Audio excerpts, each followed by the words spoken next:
네 번째 질문은 향후 10년 후에 제일 중요한 팁 한 가지, 향후 10년 후를 준비하는 가장 중요한 팁 한 가지씩을 말씀해 주십시오라고 했습니다. 그랬더니 물리적 에너지를 대하는 마음, 무슨 말이에요?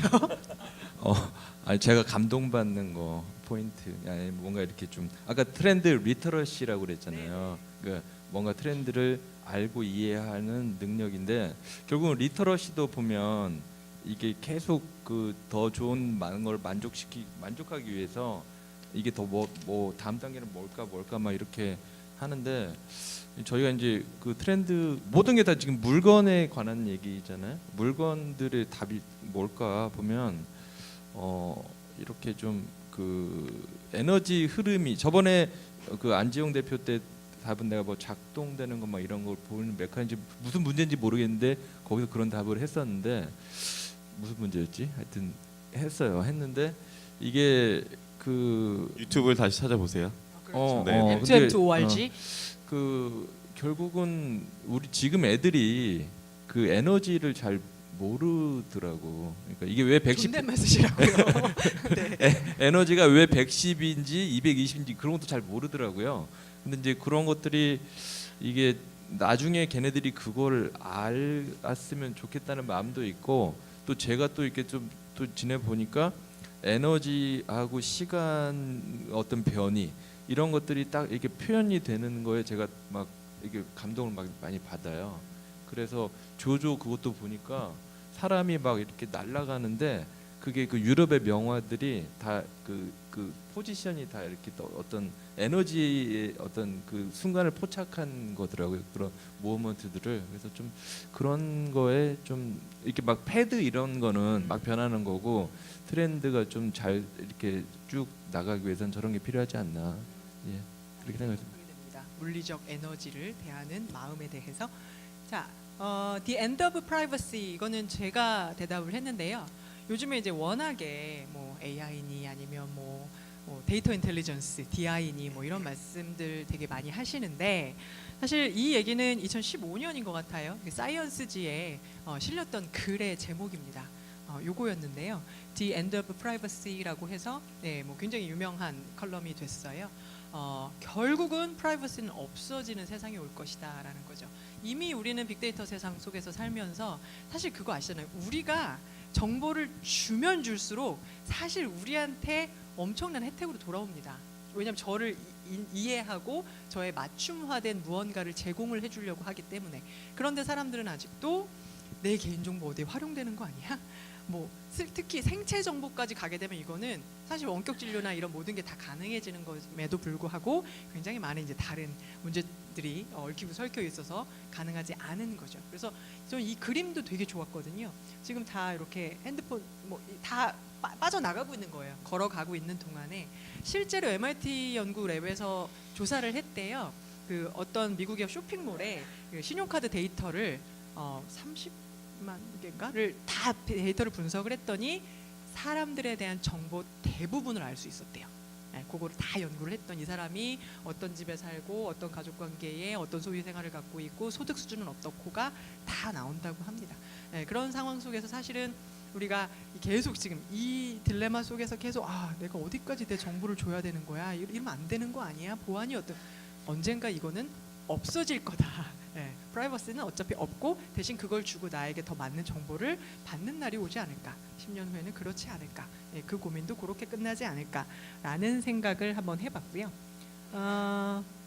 마인드, 생각을 의미하는 마인드에 대해서 10년 후에 바뀔 팁 한 가지. 마인드만 썼나요? 제가? 아니 그 여러 다음 가지 단어는 안 쓰셨습니다. 썼나요? 여러 가지 쓰셨습니다. 멘탈 플렉서빌리티라는 네, 단어는 안 썼습니다. 썼나요? 네, 예. 썼습니다. 그게 더 중요한 단어인데 마인드라는 게 아니라 그 멘탈 플렉서빌리티라는 단어가 더 중요한데 그게 이번에 그 호모 사피엔스 쓴 유발 하라리. 하라리 발음이 잘 안 되는데 그 사람이 쓴 21세기의 21가지 레슨이라는 책의 제 기억에 챕터 19 19번째가 에듀케이션인데 그때 거기서 나온 키워드가 이 멘탈 플렉서빌리티예요. 그러니까 무슨 얘기냐면 그 미래에는 너무 모든 것들이 급변하게 변하기 때문에 어떤 것든지 내가 수용할 수 있는 생각의 자세가 없으면 굉장히 힘들어진다 이런 얘기. 그러니까 엔드 오브 프라이버시. 옛날 같으면 큰일 날 일이지만 적어도 그럴 수도 있다라고 받아들일 수 있어야 되는 그런 급격하게 우리가 살아왔던 그런 인생의 패스에서 앞으로 한 10년까지도 안 갈 것 같아요. 그래서 10년이라는 단어보다는 미래라는 것은 훨씬 더 급격한 좌회전, 우회전 뭐 여러 가지가 상황이 벌어지기 때문에 그때 처해지는 나의 상황에서 그 상황을 잘 받아들이려면 내가 생각을 유연하게 하지 않으면 절대로 살아남을 수가 없다. 그런 얘기고 뭐 실제 지난번 테드 강의도 하나 보니까 50대, 60대는 피지컬리는 20, 30대래요. 근데 조직 내에서 영향력을 보면 20대가 과거에 50대랍니다. 그러니까 새로 스타트업 창업한 회사들은 대개 20, 30대가 다 사장이고 회장인데 그 밑에서 50대, 60대가 일을 해야 되는 상황이 충분히 많이 있다라는 거죠. 근데 아마 우리나라도 지금 스타트업 사장들이 젊기 때문에 젊은 사람만 계속 뽑고 있는데 그건 저는 굉장히 바보라고 생각해요. 왜냐하면 그 오래 산 사람들의 그 많은 실패, 그 많은 경험을 어떻게 젊은 사람들의 참신한 아이디어에 접목을 시킬 것인가라는 것을 조화롭게 잘 하지 못하면 미래가 없다 이제 그렇게 얘기를 하는데 그런 의미에서 미래를 준비하는 저한테 하는 얘기이기도 한데 제일 중요한 게 멘탈 플렉서빌리티다 이렇게 얘기를 했습니다. 너무 좋습니다. 영화 인턴이 생각이 나네요. 그러니까요. 실제로 그 나이 드신 분을 인턴으로 채용하시려고 했던 계획이 있었던 안지용 대표님께서는 한국에 오자마자 사무실을 오픈할 때 은퇴하시는 많은 분들이 저희한테는 조금 더 저렴하게 그리고 풍부한 경험들을 살릴 수 있을 거다라고 생각을 했었는데 한국의 조직 문화가 은퇴를 하실 때 되면은 전문적인 지식보다는 보통 매니지먼트 스킬이 아주 뛰어나게 발달을 하거나 또는 정치적인 스타일이 엄청나게 회사 내에서 살아남기 위해서 그렇기 때문에 막상 은퇴하신 분들한테 딱 같이 가서 이제 뭔가 이렇게 그 실무적인 이야기를 하면은 사람을 붙여줘. 네, 사람을 붙여줘. 붙여진 사람이신 건데 본인이. 그렇잖아요. 자, 내가 뭐 어떤 일을 어떻게 할지 알려줄게. 사람을 붙여줘라고 하니까 그러니까 지금 말씀하신 그게 되려면 지금 솔직히 지금의 40대, 50대, 60대의 많은 분들이 훨씬 더 실무적인, 그러니까 정무적인 판단보다는 실무적인 역량들을 잊어버리지 않도록 노력을 하는 것도 분명히 필요할 것 같습니다. 자기가 살아갈 수 있는 나만의 뭔가 그렇죠. 를 필살기. 갖지 않으면 제가 볼 때는 뒤로 가면 갈수록 일반화되잖아요. 네. 제너럴라이즈 된 사람이 네. 되면 저는 미래는 없다.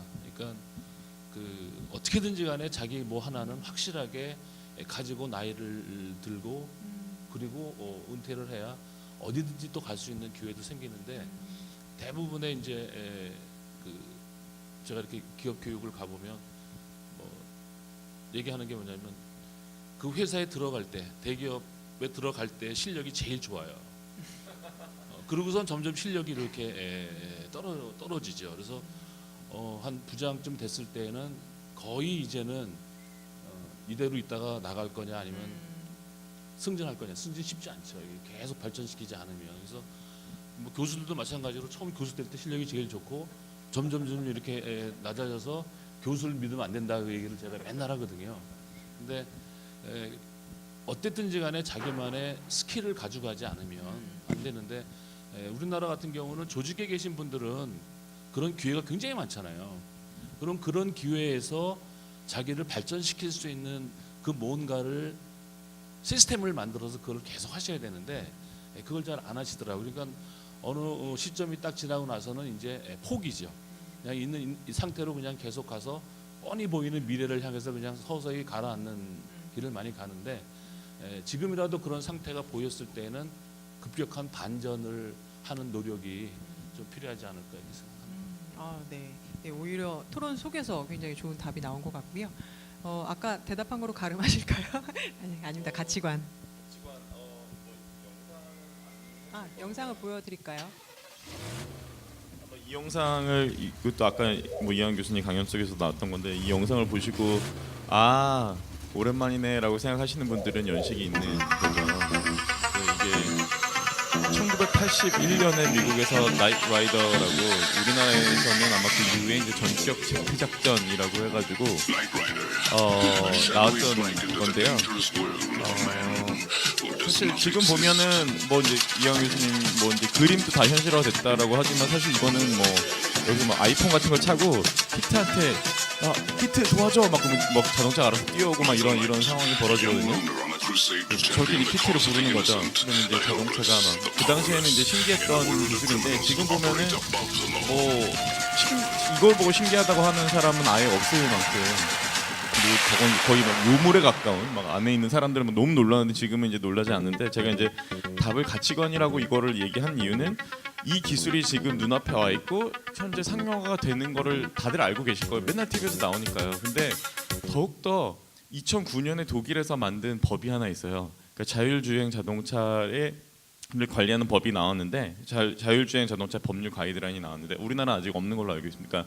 그리고 지금 MIT에서 설문조사를 하는데 이게 그 최근에 몇 년 전에 그 마이클 셀던이라는 교수의 정의란 무엇인가라는 그 강연이 엄청 이제 히트를 쳐서 여기 계신 분들도 많이 읽으신 분도 많이 계실 거고 강연을 보신 분들도 많이 계실 텐데 그게 이제 눈앞에 온 현실입니다. 그러니까 그 인공지능 자동차한테 사람을 우선시해 이렇게가 법률 가이드가 될 수가 없는 거죠.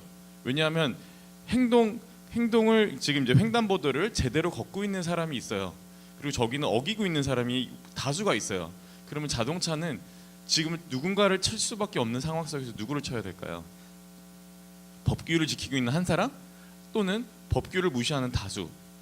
자, 법이 더 중요할까요? 사람의 목숨이 더 중요한가요? 자, 그리고 노인이 걸어가고 있고 아이가 걸어가고 있어요. 자동차한테 누구를 더 우선시하게 하라고 가이드를 주실 건가요? 그 가이드를 주게 되면 걔는 따르겠죠. 아무리 인공지능이 어쩌고저쩌고 따를 거예요. 상황 파악을 해가지고 법이 정한 대로 따르고 우리보다 더 잘 따를 겁니다.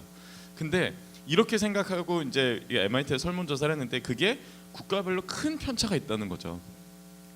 상상해보세요. 프랑스라는 국가하고 우리나라는 국가하고 어른과 아이와 그 다음에 다수와 약자와 노인과 그리고 우리나라는 재미있는 것 중에 하나가 사회적으로 지위가 있거나 없거나 상당히 평등하다라고 생각을 하는 반면 생각 의외로 오히려 반대로 미국 같은 나라들은 아니 사회적인 명망도나 이런 것들이 있는 사람의 생명이 더 존중돼야 되라고 생각을 한다는 거죠. 오히려 그렇게 생각할 것 같지 않은 나라에서 이제 이런 설문들이 쭉 나오게 됩니다. 그러면은 그러니까 이게 설문조사를 할 때의 가치관과 여러분이 당하는 입장이라고 생각해 보세요. 나는 법을 지키는 한 사람이고 저기 법을 안 지키는 떼거지가 있는데 저 차가 나를 향해서 달려와.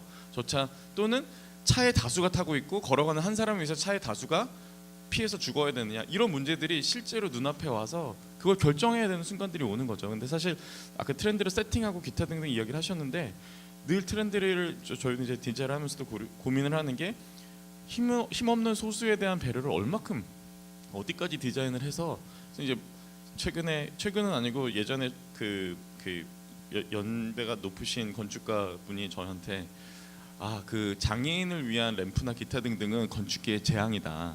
그게 있음으로써 디자인을 할 수가 없다. 멋지게 디자인하는데 램프 넣어야 되고 뭐 보도블럭 깔아야 되고 뭐 이런 표시 저런 표시 해야 되고 어떻게 보면 맞는 말이고요. 또 어떻게 보면 세상에 저거를 어떻게 저렇게 볼 수 있지라고 생각할 수 있거든요. 그러니까 그 가치관의 차이가 진짜 눈앞에 와 있는데 사실 질문 자체가 이제 중요한 팁이라고 했는데 크게 바뀔 한 가지라고 가로치고 질문해 주셔서 가치관이 가장 많이 변할 것 같아요. 근데 가치관이 변하면 그에 따라서 당연히 욕망도 변하고 그에 따른 소비도 변하고 당연히 트렌드도 변할 것 같습니다. 그래서 그 가치관 저는 그렇게 생각했습니다. 네, 그렇죠. 가치관은 그러니까 환경에 영향을 받을 수밖에 없기 때문에.